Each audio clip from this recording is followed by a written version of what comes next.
link in to see if it's on, okay? Because when it's live, it'll tell me it says live here, but not here.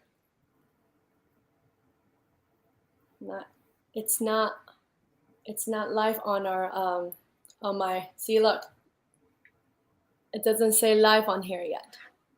It usually will say. So when we talk, it's my first time, so I don't know. So it's my first time.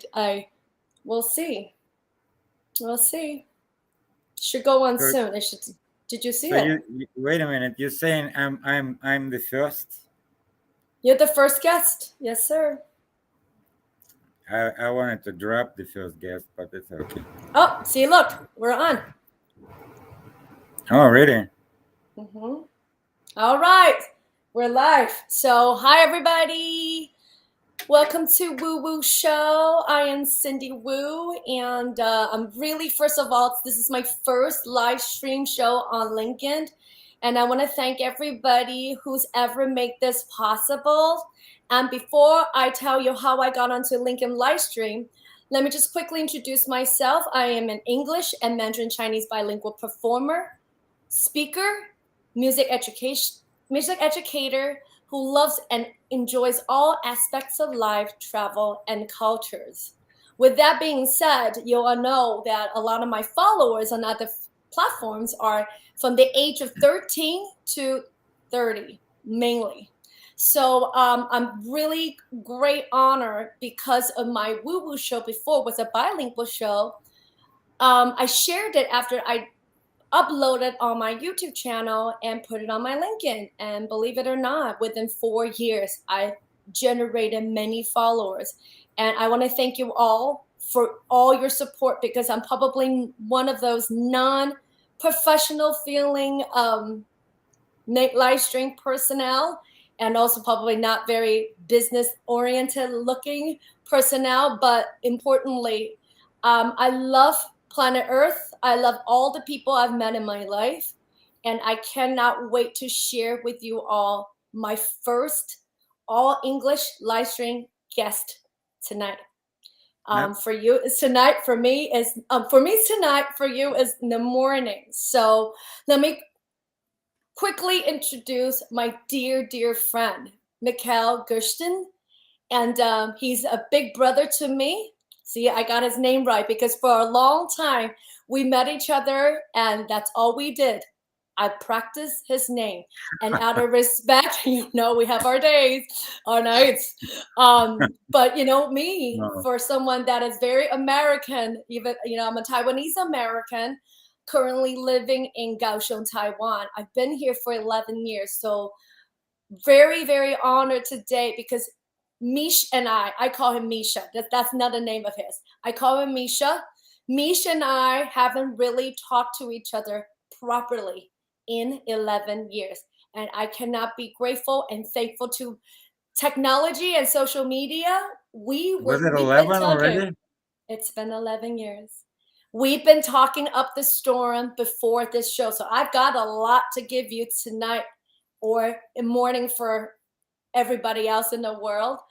So Mish, why don't you give a quick introduction of yourself and it's all yours. Well, I'll try, little sister. I'm Soviet-born Ukrainian Jew.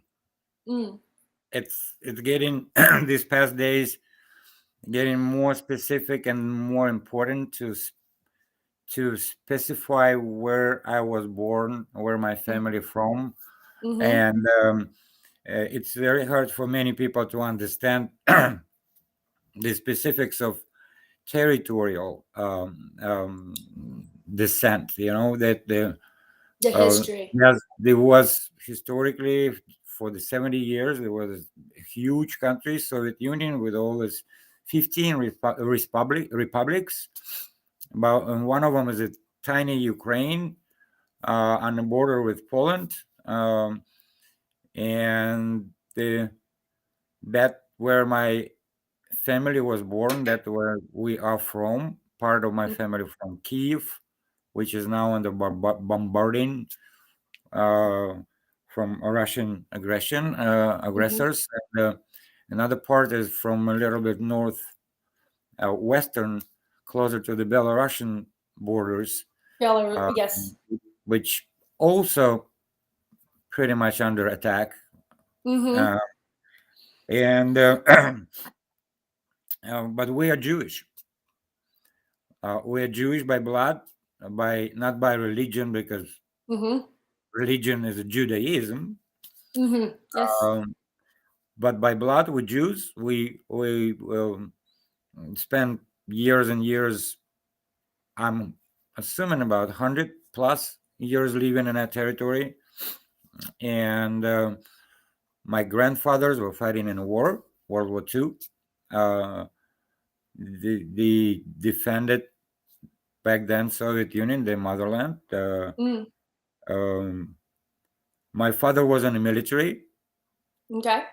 The family, what I've learned lately in more details, escaped the Holocaust in Kyiv, thanks to one of our relatives. They managed to leave Kyiv literally weeks before mass murders in the Babin Yar in Kyiv started. My father was, I think, about 5 months old by then. And that luck of them escaping, that's why me, my brother, my cousins, we all alive. And that was fortunate to meet you when you were in America because of this, And he was in the military, and we traveled through from I say to like cover the whole from Moscow to Siberia. Wow! Oh my God, Siberia! And back to Ukraine, and that's where he was retired from the army in I think 89 on 90, right before Soviet Union collapsed. And that's where I went in the army, Soviet army back then, in the 86 to 88. How old were you? I went in the army a year later from what was mandatory for the young men in the Soviet Union. So I served from when I went in the army when I was almost 19 and came back when I turned 21. Okay. 2 years. I graduated I started my education in world history and archaeology in Irkutsk in Siberia, in this beautiful town on the Lake Baikal, and graduated in Odessa, Ukraine. Wow. Another beautiful city. They call it the Pearl of the Black Sea. They call it the second Paris. To me, it's the most amazing and most beautiful city in the whole world, because I consider myself the citizen of Odessa, even though I lived there for like probably 12 so years before immigrated in the Soviet Union. And I was fortunate, visit Ukraine a few months ago, in the end of September, October of 2021. We'll get into that for sure later. Wow. I visited the graves of my ancestors. I visited the city where I was born. I spent time in Odessa with my friends after not seeing them for like I was going to ask that question. Years. Wow. Yeah. Yes. And let's quickly let me just quickly interrupt, because I think a lot of our audience, either they're watching it now or they watch it later. Mish and I met in Rochester, New York. And I, like, when you consider Odessa your city, even though I was from California, like Bay Area, I consider Rochester, New York, like my second home. That's like my home. And Taiwan, now being here in Kaohsiung, it's kind of like my third home. I have 3 homes, but my heart has always been and still is left in Rochester. So when you talked about Odessa that way, I can at least relate to that. So I heard you quickly said that you immigrated to Soviet Union while your family was traveling. Yeah. Well, when we immigrated, Soviet Union haven't existed anymore, and when I graduated in 1991, with a degree in history and archaeology, and dreamed to become famous archaeologist. I wanted to conquer the world and discover my Indiana Jones, like yes, that kind of thing.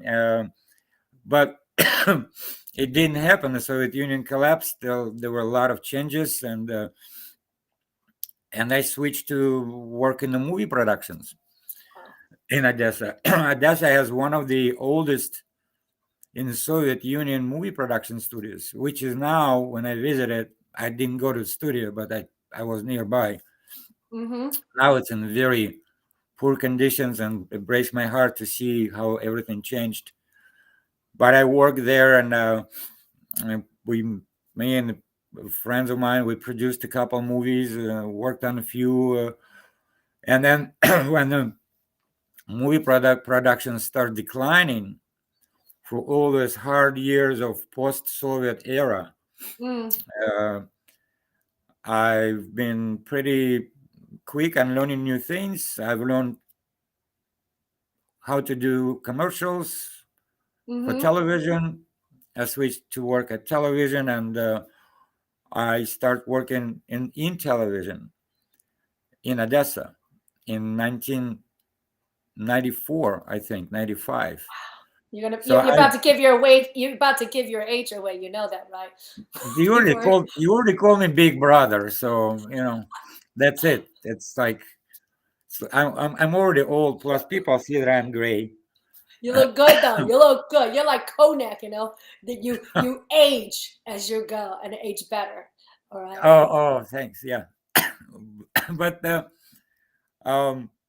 that's where I gained my experience. That's where I gained learning new things. That's where I met people who taught me, even though I was older, how to use the camera, for example.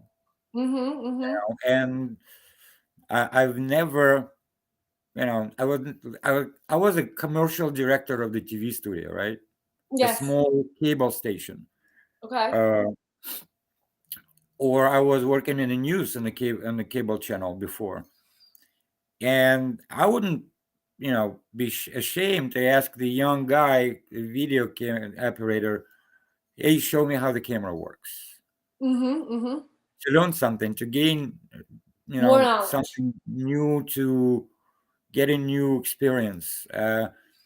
Back then, I didn't know that asking those guys in the studio, "Show me how the camera works," or "Show me how this editing system works," or "Why are you doing the lights this way?" That will help me in the future in the United States. When I landed in the US in November 2nd, 1998, and realized in JFK that English and all those great grades I was getting I don't know English, because I don't understand what these people talking about around me. Okay. And were you in Rochester? Was that the first city? No, there wasn't. I landed in JFK, and then I had to literally ask where the bathrooms are, and the people go, "The restroom is over there," and I translate word restroom as a restaurant. Oh, okay. The mind was so messed up and mixed up, and I haven't used the language for like at least 7 years. So when you're not using, you're losing, obviously. Yes. Thanks God I remember how to say hello. Why US? Was it a reason why that you came Well, to US? for the Jewish refugees from the former Soviet Union, there were programs all over United States, and I think United States was one of the first opening doors in the 70s, after Israel, I think, and Germany. But someone distant in our family came to the United States way before us, and wasn't even our family, it was our relatives' family. Okay. So my aunt, who passed a couple of years ago, and her family came over, and she called in her brother. That's the refugee program, when you can call the immediate family members in. And her brother was my father. So that's how we came in here. And Rochester is because their family lived here in Rochester. And but can I ask why they chose Rochester back then? Do you know why? Again, they chose the Rochester because their family lived in Rochester. So do we even know why they choose Rochester? I went there for school, you know? I don't remember names, and I remember the chain. Uh-huh. We call it the Jewish train. Oh, cool. So pretty much there is someone who was a locomotive who was first, and then he takes all the wagons behind him. You know, so everyone else comes later. Part of my family lives in Philadelphia. Okay. Part of my family lives in New Jersey. Now they migrated all over the United States, Florida, California. So, but most of us started here in Rochester and Philadelphia. There were two branches of us moved in. And I'm in Rochester since, and I was lucky, literally about 10 months after being in America, to get the job at the local PBS station. Oh God, I love PBS. You know, when the guy Eric Fundin, which I always say, I told him before he left back to Pensacola, Florida, I told him, thank you for giving me a chance. I'll never forget. And I put his name in the credits of all my films. Oh, Mish, I know you. You're that kind of person. Yes, I do. But he entrusted me. Yes, yes. He saw something in that guy like me speaking with his accent to give me a job, and I grew up in positions. Now I'm working in master control. I take care of external clients for the last few years. All the satellite uplinks from Rochester are pretty much go through me and through my colleagues, but I'm doing them. I operate satellite if needed to. You know, I'm working and organizing productions together with other people, but still, and it goes on for more than 22 years now. I want to interrupt really quickly here for people who don't know about Rochester, New York, is that I find Rochester, New York, it's like it's a very cultural old city. And a lot of immigrants, right? Like, because this is going to go back to letting people know, right? Yes. And like people who don't know our relationships, I used to be, you know, besides having my own private students as a piano teacher, yes, WXXI, I used to work in Rochester for 15 years as a service industry, and I was well known as a bartender. And I worked at a place now, you know, called Lola, but now it's called what is it called? Turcot's Tap Room now. Yeah. And not many people knew that you were a musician, that you were singing, that you were amazing in like improvisations. I don't tell any. See, that's the thing about me. You know, and, I don't talk about it. I just go and do my job. I mean, we can go for another hour just remembering little details. Yes, but I wanted to share this part with people because I started working at Lola on a Monday night only, and as a brand new bartender, and it was called Service Industry Night.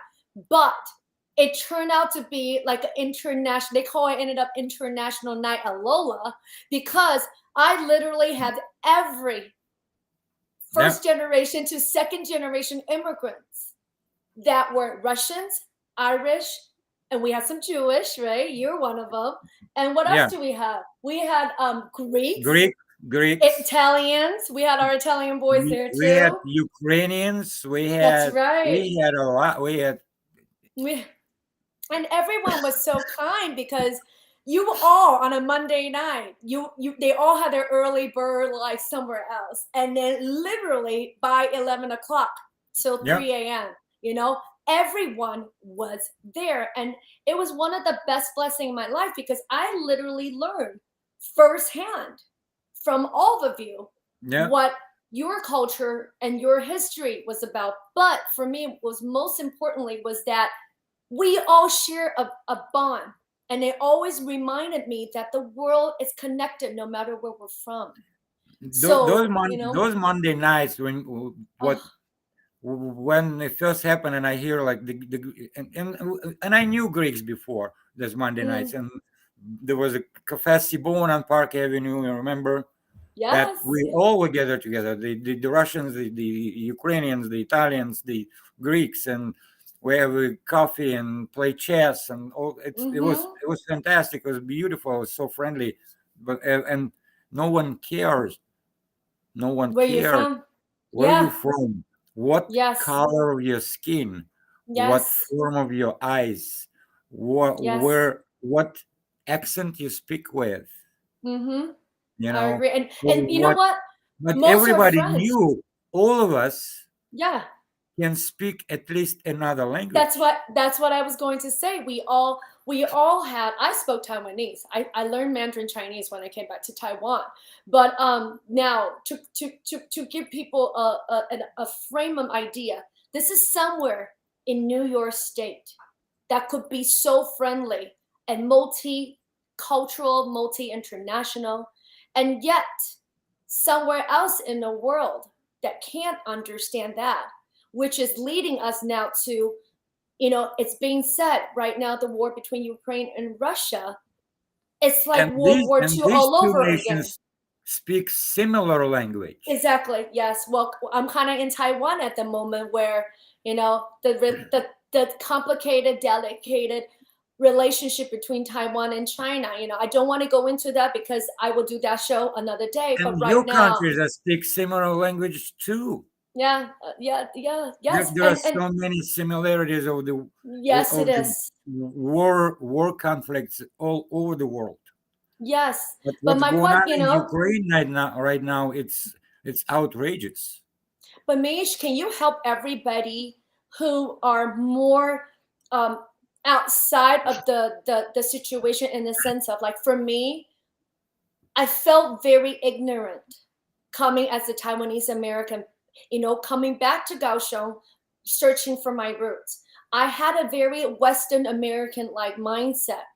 I didn't know how worldly they were, because I had to learn about the world from Taiwan. And what I realized later on, the 11 years I was in Taiwan, was that they're not a country yet, but they should be a country, And they're a small place where they have to learn how to protect themselves. So they know everything about the world. They're very careful. They're very researchable, and they're very friendly. They want to be friends with everyone. And for us in US, like me, I've been there for so long. Like, I forget that, I always think I'm invincible until I came to Taiwan. Until you go and visit other countries, see other cultures. For Americans, they take everything for granted, and they think that and most of my American friends educated enough to know and understand. At least they can find Ukraine on a map. They couldn't find mine. They were so cute. Our friends are like, for a long time, people were like, I love our friends, because They would most go Americans Taiwan. think that Don't know Taiwan is a it's part of China. Or they used to call it Thailand. They couldn't find it. Thailand, yes. And I was like, no, this is a different country. But it's for many Americans, the people from the former Soviet Union are all Russians. Oh, okay. All right. So if you're from Soviet Union, that you're Russian. Like you're from Baltic countries, Latvia, Lithuania, Estonia. Oh, you're Russian. And you're from Ukraine. Oh, that's a part of Russia. No, it's not. It's never been a part of Russia. Never. Actually, thousands of years ago, the Russia was part of Ukraine. Yes. Before all these eastern parts of Russia were found and established and populated, there was this small but strong country or land called Kievan Rus. And the prince would sit in Kiev, not in Moscow, because Moscow didn't exist there, and I don't want to go there. Yes, I understand. I totally understand. We older and you younger. No, but I want people to understand that Ukrainians are one of the oldest nations in the world. Yes. And we can go deep into thousands of years ago and figure out what tribes were populated that historic land, that tiny piece of land. And I can go on it, but to people who listen now in the technology of 21st century, Google it. It's all in Wikipedia, the history of Ukrainian people. And then inside of Ukraine, you can, the Russian-speaking population, Jewish people lived in Ukraine for hundreds of years. Yes. In different cities or shuttles, the small villages. Being a historian, I have to be objective. So before the revolution, 1917, there were Yiddish schools, the Jewish schools. Beautiful. After the revolution, quite few things changed. And we can go on and on about history. But what I'm trying to say, there are a few things, and this is something my father taught me many years ago. And this is continuation of what we just spoke, that back in Monday nights, we didn't care who you are. Yes. So in this world, I try to divide people as yin and yang. Ooh, that's deep. Black and white, where black is the forces of evil, and the white are forces of good. And I truly believe that the forces of good are stronger, and there are more of us. And that's why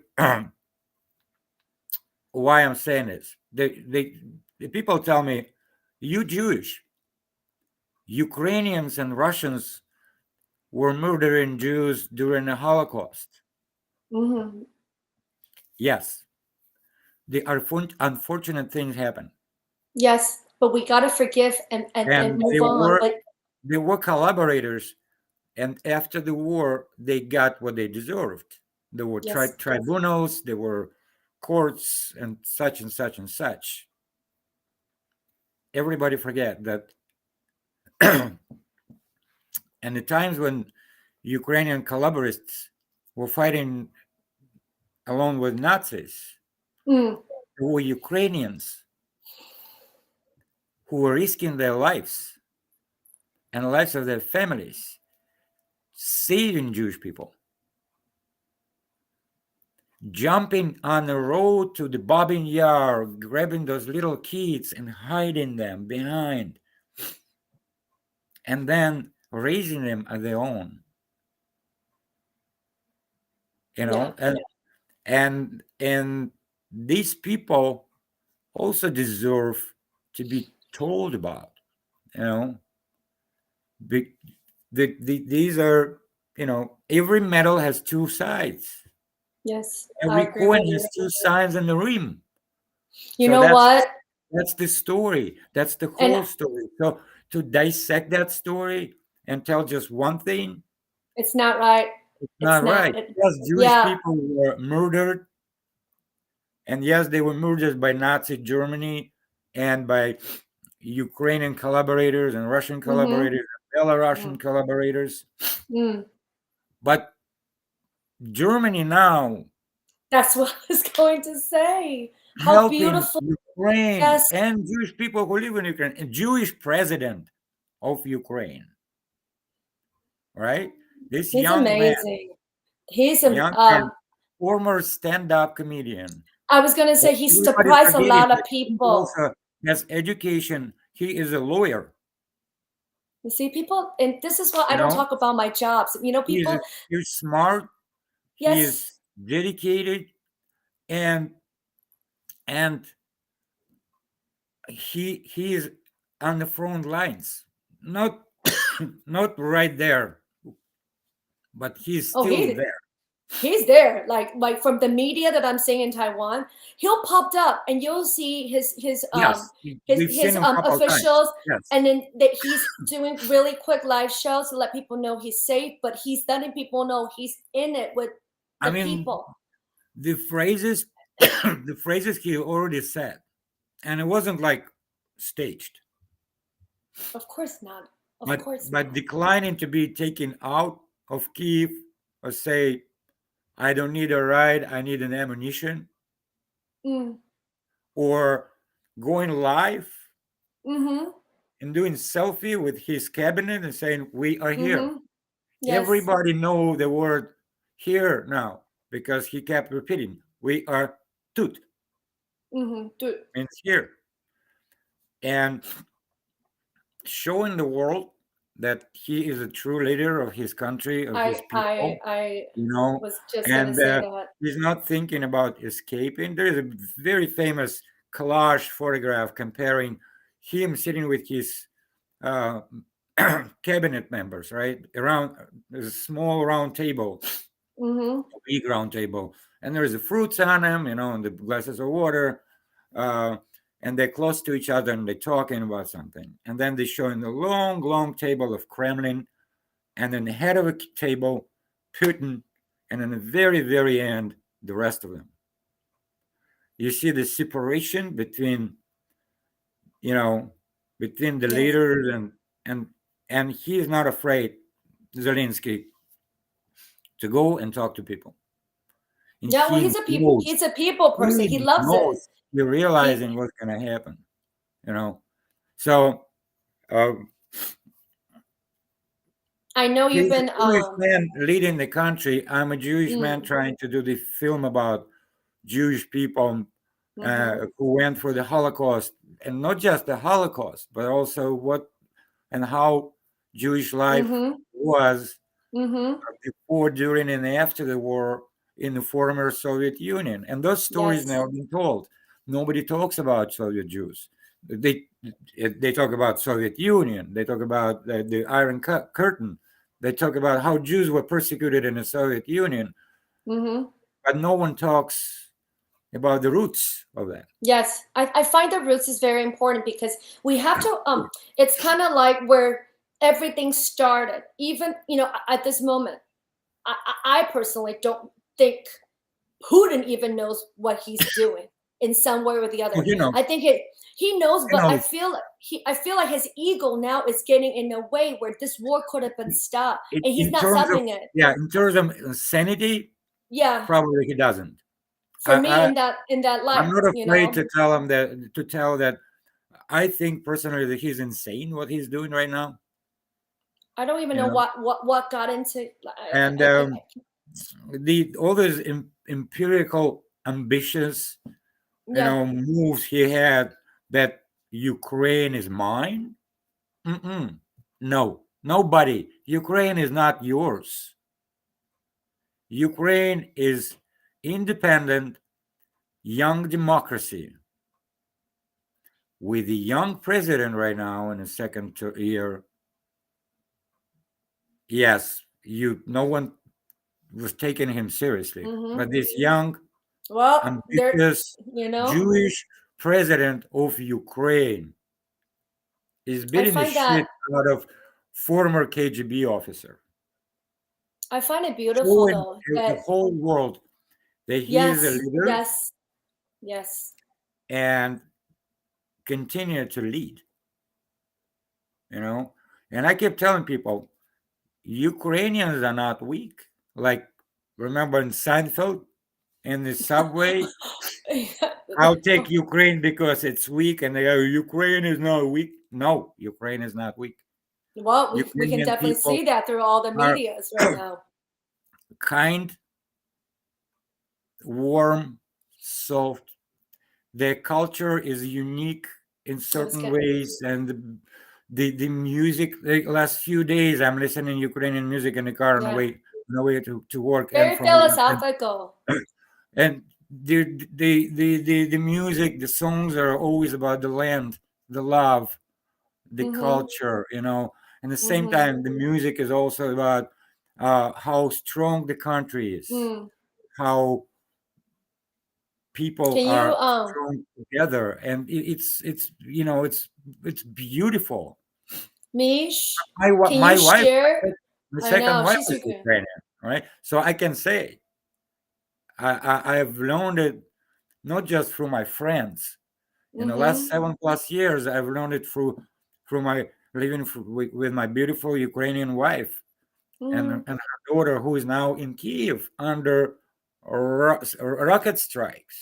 And her husband. And please share with everyone that you just shared with me earlier during our talk, is that I found it very beautiful. They don't just about what soldiers and what age bracket that they chose for the fight, and it's the opposite. I thought it was very, very interesting that they would choose someone. That would be just my assumption of what we talked before. That's fine. That's fine. It's just something that I think what is happening to bring to the front those who are already married and have children, and leave those younger, less experienced as a last resort, and childless too. That's what I said. They're fighting right now, and I just watched the video of someone in my city, I think Nikolaev. He was interviewed on CNN another night, I think. I saw that video. I posted. I'm gonna go and fight for my family, for my children, for my land. And this is something that all those young, middle-aged men and women, fighting for their families and land. And these Russian aggressors, they have nothing. They came, they invaded the someone else's land. First of all, the greatest army in the world, Russian army, came with supplies just for 2 days. Now they see soldiers are young, not experienced soldiers are starving and begging Ukrainian people who they came to invade and denazify. Can we have a bottle of water, please? Well, the Ukrainian, when you talked about them being kind, a lot of the media here in Taiwan, what we're sharing now here is also that the love for humankind. The Ukrainian government is taking videos of all the captives and asking their parents, their family, to come get them, so that they're not being hurt. Because also another media that I saw was that Putin himself does not want any evidence. So he's got I don't know if they're sharing in US, but he's got a mobile mobile, what would you call it? Like, when you burn the body afterwards so that it's cremated. He doesn't even want any evidence. He's having soldiers, his own Russian soldiers, putting these bodies in this mobile cremation machine. I don't know what to say. I didn't hear about that. Oh, they're showing it. Oh, they have it in Taiwan, and they show it bags of people, and they open it up, kind of like it's. Let me explain this to you. It looks like a gasoline truck, like those gasoline truck people go to gas stations, and it's the metal thing, and then they opened it up. Inside is fire blowing, and they have these bodies of like body bags that they're throwing in. They have this video in Taiwan for us to see on the news. Well, the thing is, like, when when the Ukrainian army and volunteers and civilians capture those poor young kids who came to kill Ukrainian Nazis, which is like the whole classification of this is absolutely that's just crazy ludicrous and absurd. Yeah. And then you see, and they feed them, they give them warm clothes, they ask where they're from, they give them a phone to call their parents. I saw that we showed it, in the pictures all the time. and everything. Yes, they interrogate. It's normal. You got your POW and the prisoner of war. For those who doesn't understand, you got the prisoner and you want to find out where is he from, where he came from, why he came here. And most of them don't even know where they are. Don't even know. For many, they think they thought or they told me that they're here for the war games. That's I couldn't believe it. They didn't know. They didn't know that they're gonna be shooting at the civilians. They didn't know they're gonna be bombing civilian buildings, apartment buildings, houses in the villages, the old buildings in Kharkiv. The historical buildings. With people. And you were just there. You were just there to visit for your documentary. I'm watching it. I just a few months ago, I walked the streets of Mykolaiv, Odessa, Kiev, Zhytomyr. I walked those streets. And now there are sandbags in front of the beautiful opera house in Odessa. And not just there, everywhere. Like I was in 1941-42 when Nazis were trying to invade Odessa. All right. Babin Yar, I went to visit in October of last year, got damaged. The Holocaust Memorial. That broke my heart. That broke my heart. Of tens of thousands of victims of the Holocaust murdered by those Nazis in 1941-42 got damaged. How ironical is that the children and the grandchildren of those who in 1945 liberated Europe from Nazi Germany, today they came as Nazi into Ukraine. That broke my heart. And Germany helping it's Ukraine. Helping. One of the countries,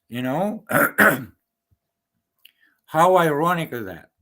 And many people may not agree with me, but I've been standing this ground for about 14 years now, since 2008, for 8 years. But you remember how I've been called back in the days? Yeah. Yes, you have a nickname. I had a nickname. The people called me Russian. They call you Mad Russian. Call me Mad Russian. And it wasn't because I'm mad, because I was never been, easily pissed off. You were very gentle. You were one of the gentlest, But I think that's Friends, where the big name brother. came from. Like you can't make him mad, and then it came up Mad Russian. I guess I don't know how it grew up. And back then, trying to be open-minded. I know just 15, 18 years ago, you know, I took it. I was like, yeah, whatever. But I always told people, hold on, I'm not Russian actually. I'm complicated. I'm a Soviet Jew born in Ukraine and now live in America. And now American citizen. And do you remember? was- People had to call you Mike? Remember that? People call Yeah. you Mike because they couldn't And- pronounce Mikhail or Misha. Yeah. And I remember that. our good friend team would correct them. African American team, right? African American Buddhist team. Buddhist. He's Yes. a Buddhist. Would correct people and say, no, not Mike, Misha. Not Mikhail. Mikhail. He was the first person who said, no, you're not supposed to be like hiding. You got to explain to people where you're from, where your heritage came from. Don't be shy. Speak up about it. I miss him. I see you're tired explaining. But Tim was amazing in like bringing this, you know, he's got that zen, you know? Yeah, he's got that zen. He's just like, you got to be yourself and tell people. After that conversation we had way years back, and then after that, I kept telling people, no, I'm Russian speaking Ukrainian Jew. You know, and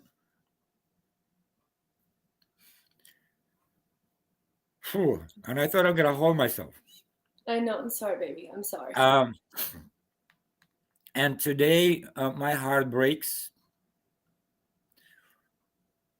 that knowing that my stepdaughter, her husband, my mother-in-law, my wife's family are in Kyiv right now, every day endangering their lives, hiding in the underground parking from airstrikes, checking the phone, trying to find out, are you okay? You know, when my brother-in-law fighting down south, and when I see that he was online on Facebook, post picture of him in a uniform, and yes, he is all right. And he's Ukrainian, speaks Ukrainian, and I Russian speaking Ukrainian Jew who understands Ukrainian but cannot speak. He communicates in Ukrainian to me. I respond in Russian, and we have no problems. Well, people are loved. You know what? It's these people who think they can own everything. This war is Putin's alone. Not everybody in the world, even Russian Russian people are fighting to save, to tell him to stop. And I really hope, you know me, maybe some people think I'm too soft. I always pray that I hope he finds some senses soon, so that he can stop this. It's madness right now. If there's anybody's mad, Russian, it's him. He's definitely mad. And your family, you I kind of see repeat pictures. Yeah, what I said pictures yesterday during one of the interviews I gave. And I started giving interviews to people because I realized, okay, I do 1, 2, 3, 8 posts. Like, for example, today is what? Today's the 3rd. March 3rd. But for Ukrainians over there is the 8th day of war. You know, and yesterday was 7th. Today is 8th. And 10 days ago, when the President Biden was giving up the American intelligence that the Russia will invade, they will do it, even though Russians will say no, and Belarus president will say no, it's just the war games. And when it happened, and when attack happened at the hour that 80 plus years ago, Nazis started a war with the Soviet Union at 4 o'clock in the morning. It's like history playing itself, but It's with own people. That's not right. For Ukrainians,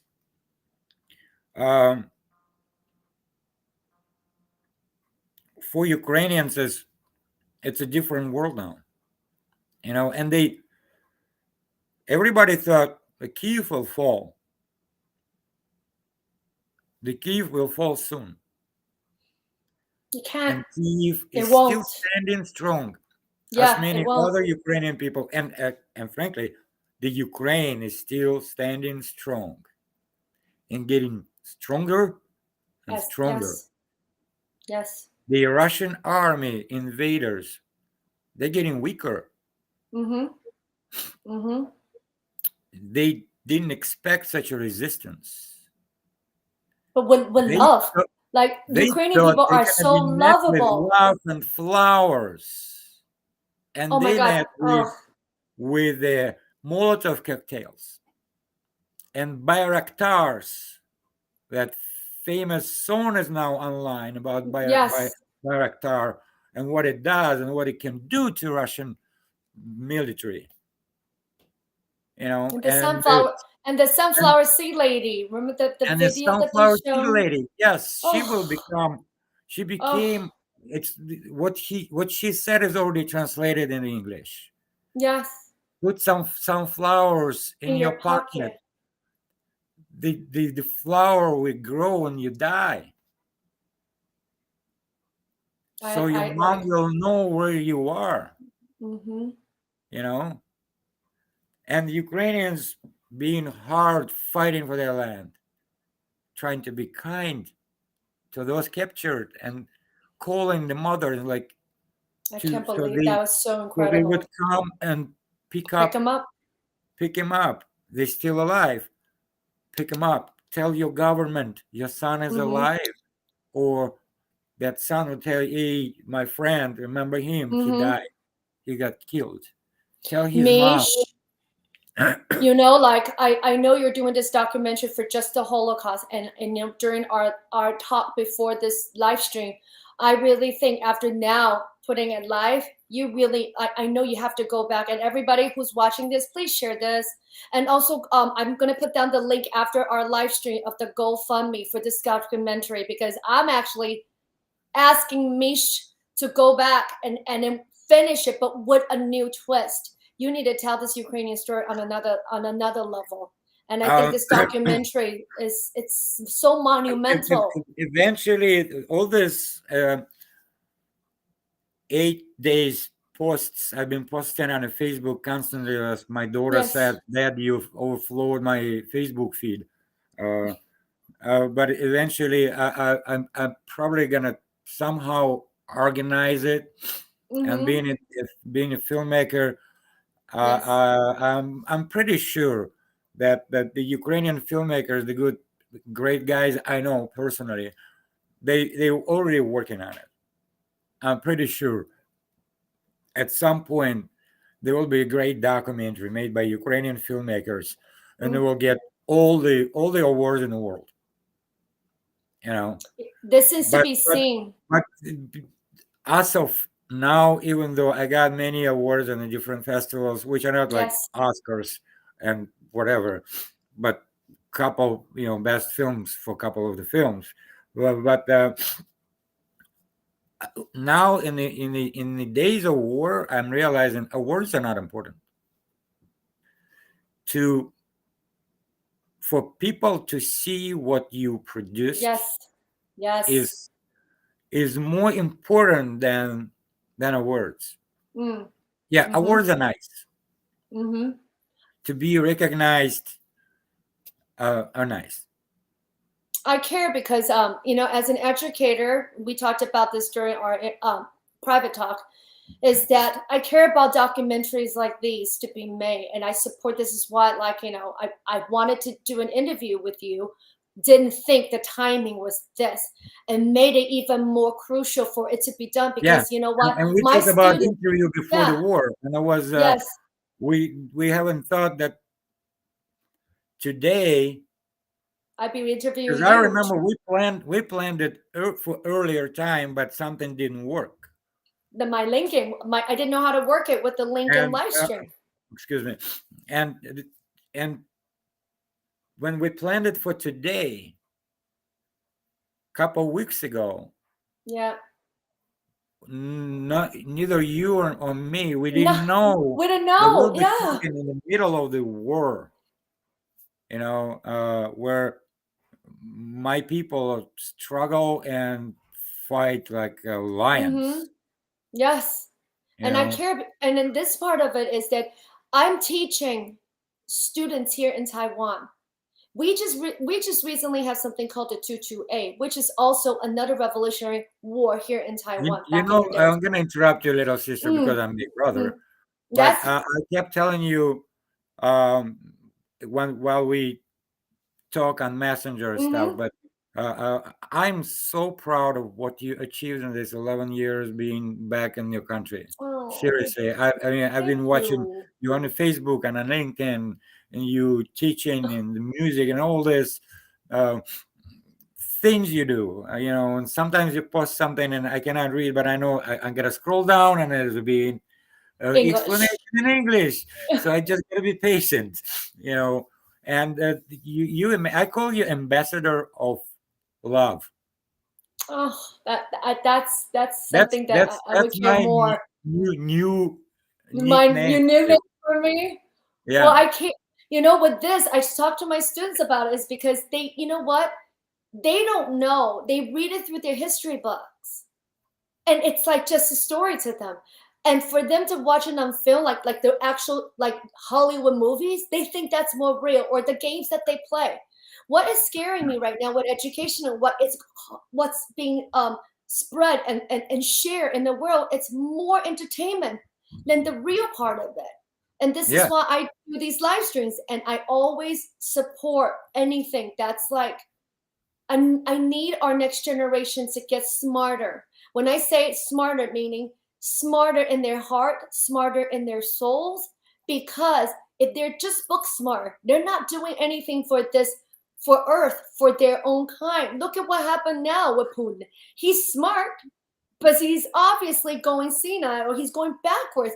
He's replaying what Hitler had played back for World War II. Our next generation cannot go through that. We as an adults have made too much mistakes. We gotta help fix it. And you, as a documentary director, mankind is not learning from their past mistakes. Unfortunately, you know, like you said, Putin today repeats the steps of Hitler, and it's kind of hard to digest, to compare. I can't compare. You know, and then you were saying earlier, we said a couple times now, the dear Germans are helping the people. It's so twisted, but these are the things that, like, we cannot not be afraid to speak up. And what I love about home, when I say home is America home right now, is that people are so wise. People are starting to have these conversations. People are learning. People are reaching out. That is important. We have to do something. And here, like, these little countries, they need protection. Why is, we are, and Canadians are amazing. I have so many Canadian friends right now. It's North America is so awesome, and South America is great too. They just have to pick up the speed a little bit some places, but either way, the world is listening, the world is watching, and I can't wait for you to share with the world what you're about to do. And anyone who wants to follow me, she can follow him on LinkedIn. His Facebook is MIKHAIL Gershteyn. See his name right there. It's private, but you'll see he's got these posts out. Do you do public posts? They're always public. Okay, they're always public. So can they see it though, if they're public posts? I'm not scared of Putin. I know or those who are like Russian speaking and they call me fake and call me names no. and like calling me all sorts of names. I do have a power to delete the comments. But you don't. Sometimes I tell people who leave the comments, and I go, "Oh, be nice." I'm not offending with offensive words in my posts. I try to translate. I truly believe that Ukraine will win. Yeah. Yes. But what I've been saying that it's all up to one man right now to stop this war. To that one little ambitious, the guy with the Napoleon sickness, a former KGB officer who's supposed to be smart enough to figure it out by now that it's over because the whole world turned against him. Yes. And because of his unthoughtful actions right now, maybe not today, although it happening today, tomorrow, a week later, the Russian people will suffer. Yes. And most of the Russian people I know personally are very nice guys or girls. With many of them, I've been studied it in Irkutsk University.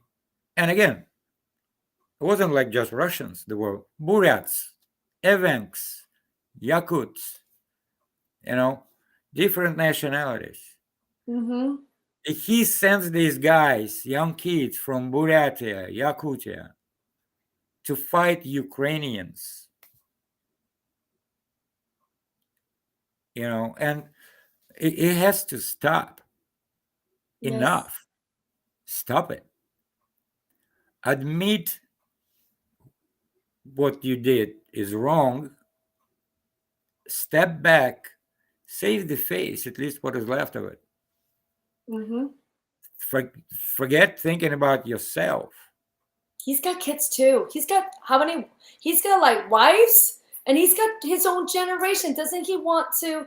You would think a man who's a father and a husband to his wives. I'm not going to judge on that. It's fine, whatever, or girlfriends, whatever. But you know what? He's got people that are depending on him as well. He needs to do for the better goods, and that will make him a bigger winner. People will forgive. They won't forget, but they will forgive. But he needs to do it, like you say, soon. And we got a lot of dealers out there that is willing to, like move forward, and they're willing to work with him. But he has to stop soon. Like ASAP. Me, I say ASAP. But for our, I say yesterday. Well, yeah. Well, it shouldn't even started yesterday. This should have been just be done in his head.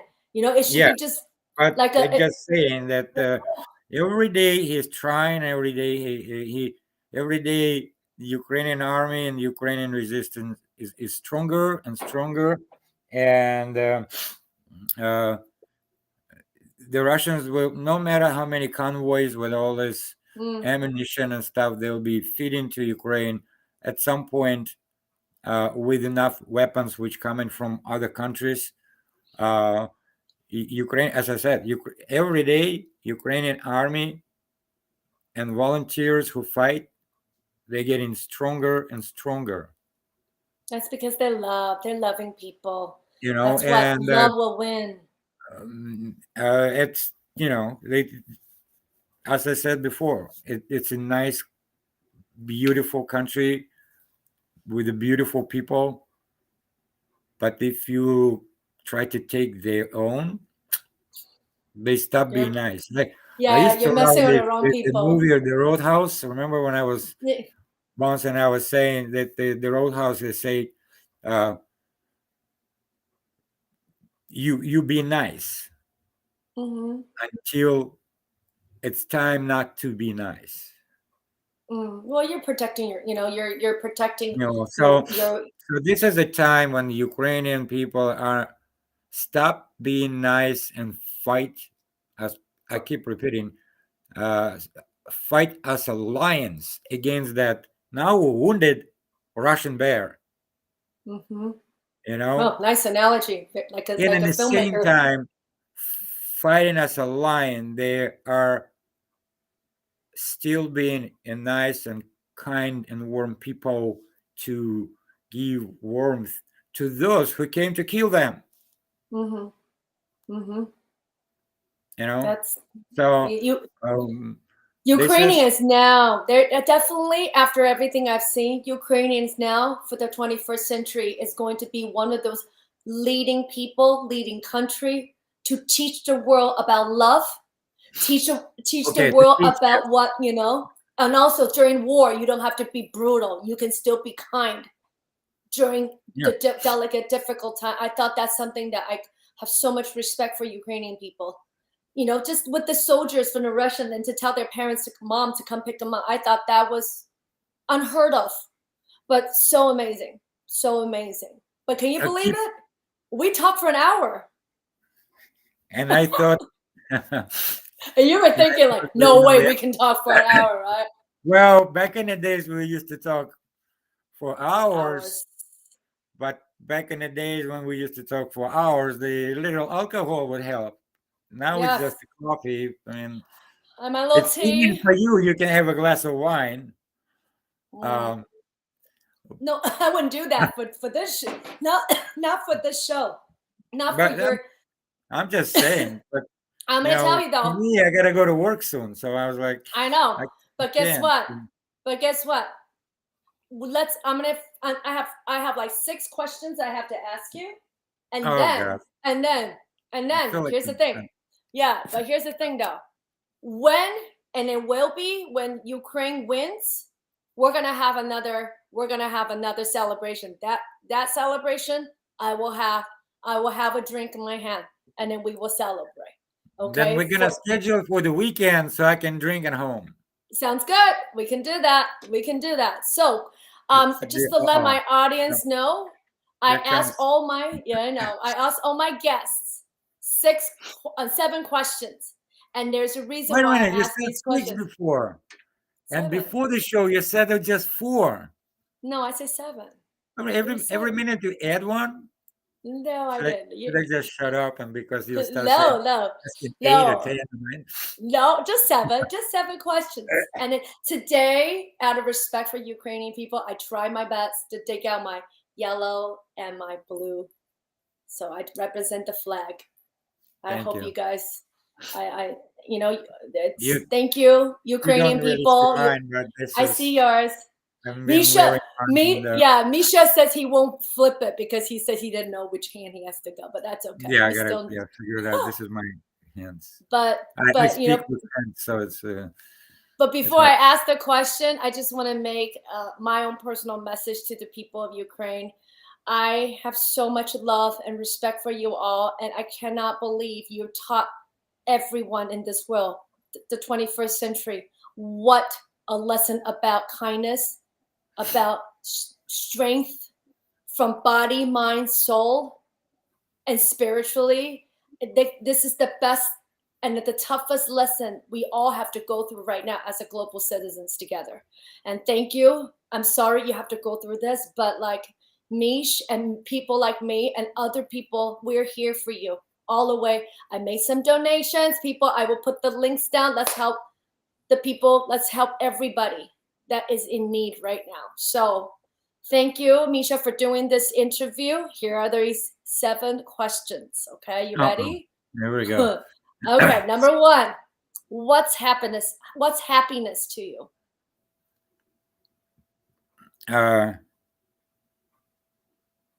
Family. I don't know. I can go for hours, but again, my father taught me that the family comes first, no matter what. I figured. And I tried after he died and after he passed to another side, and I tried hard, but I made some mistakes down the road. But family, that's happiness. You know, Yes, I'm married second time, and the people are like, "Well, how's it can possible? You were happy before and you're happy now." Yes, I am. I'm happy. Uh, I love my Ukrainian family. I love my Jewish family, and that's happiness. Yes. Good answer. Okay, you ready? Number 2. What change would you like to see of the world? I could not have asked a better question, right? During this Well, right time. now, remember all those Miss Universe things? Like remember Miss Confidentiality movie with Sandra Bullock? When everybody Well, goes and world peace, peace. I agree with you. you World know. peace. Right now, So most importantly. and Sandra Bullock went and said like something like punish criminals and stuff, and everybody look at her and she's like, "And world peace." And world peace. Um, Yeah. it sounds too pomposo, but I do But it's want peace, I agree with and you. love and Yes. respect. Mm.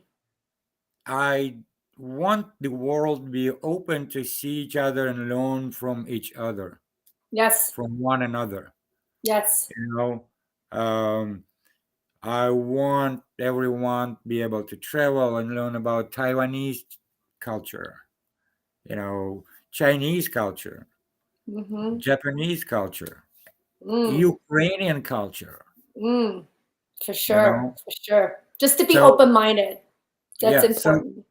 the only way it's possible when we will have peace I agree with on all earth, because today, you. right now, the Ukrainian conflict, the Middle Eastern conflicts, the conflicts in China, Taiwan, India, Pakistan, Korea's, we are murdering ourselves. Yes. Oh, God, that's But so horrible. the most hard, we are murdering Our our people. grandchildren, not Yeah. children. They will die with us. We are murdering the future of this earth, this planet, this small Agree. planet, I agree. Yeah. and that has to stop. And that Mm-hmm. it's a long answer, but peace. That's the Yes. that's the answer. Okay, now number 3. If you could change one thing about your life, what would it be and why? Oh wow, that excuse me. That's a hard one. We can come back to it if you want. Yeah, I don't know if I want to change something. I mean, there's certainly mistakes I made, and I regret them. I regret every single mistake I made, and I regret every situation which made someone else think bad about me. We cannot change it. There is no time machine. Yeah. So you wouldn't change it. You're the first person that says that. That's it. It's done. Yeah. It's gone. What we can do is learn from our previous mistakes so not to repeat them in the future. And again, we spoke about it earlier. The mankind is somehow a bit stupid. Yeah. I don't want to say we have all these smartphones and these apartments and the cars and we fly to the space. Are we still repeating the mistakes from the past? Mistakes? Yeah. Still go to war, trying to invade, grab something which is not yours. So true. To me, change something from the past is actually take the mistakes of the past, learn from them, and do not make those mistakes in the future. That's a good answer. I like that one. Okay. All right. Next Next More? 2 will be easier. Favorite sound. You don't have to explain why. Just say favorite sound. Son? Favorite sound, like sound? Oh, sound. Mm-hmm. I don't know. Actually, silence now is a favorite sound. No, good one. That's a good one. No one said so. You know, okay. And, So it's like quiet. I may have different sounds. Like I like the sounds of nature. To be honest, like in general, I like the sound of ocean, but on nature, to be in the forest and hear all this, the trees like going like it's a music. The leaves, you know, the birds are singing. But the last 8 days, it's been silence. I love the sound of silence. When I Yeah, you read haven't that been there are sleeping no well. airstrikes, there are no gunfire, and sometimes they send the videos from the cities which were bombed, and it's quiet, silent. That's my favorite sound right now. There's no war, no fighting. Yeah, So good sound. Good sound. I agree with you. Good sound. Okay, number 5, favorite color. Let's just say blue and yellow. Yeah, blue now for us. Actually, it's interesting. I mean, this is like most of my clothes looking like gray, kind of. Yeah. Navy You don't blue. wear color. I don't really wear color. I know. You would never see me wearing yellow, obviously. No. But my favorite color now and forever, this, you know, and I love Ukraine. Glory to Ukraine, and glory to Ukraine. And for anybody who doesn't know about the flag, just a quick, education here. I guess the blue is sky, and the yellow is the field, right? That's what I saw on Wikipedia. This is what pretty much the Ukraine is all about, you know, and it's warm, and the colors are warm. Yeah. Because blue sky gives you happiness. Happiness, yes, and so is yellow. And so is yellow. And the yellow, the field where always the earth, where everything grows and feeds us. You know? It's golden. Beautiful. I mean, you can go and again Google what the colors of a Ukrainian flag represent. But I like that translation. It's interpretation. This again, we keep circling around, not circling, but stating that peace. Only this. See, this is why. Do you see why these questions are important? It took a long time for me to pick these questions, and this reason why. Okay, well, almost done. 2 more. Your favorite time of the day, because I know you have to go to work. Favorite time of the day. The early night. I knew it. Not the evening, the early night. I'll explain. No, it's not because I'm in a bar drinking. It's not like happy hour every time. You know, top is happy hour. You come see me at Lola before. Yeah. No, not because of that. Most of the time, that's the time when it's quiet. I say peace again, quiet. And when I come home, or if I'm home and my wife goes to bed and I'm sitting and have a chance to unwind, write, rewind, or rethink what I need to do for my film, for example, that's the times that sometimes the other ideas come. Wow, beautiful. And I've learned to pencil everything now. Not to forget, and then try to put it on a computer, because now everything in the cloud.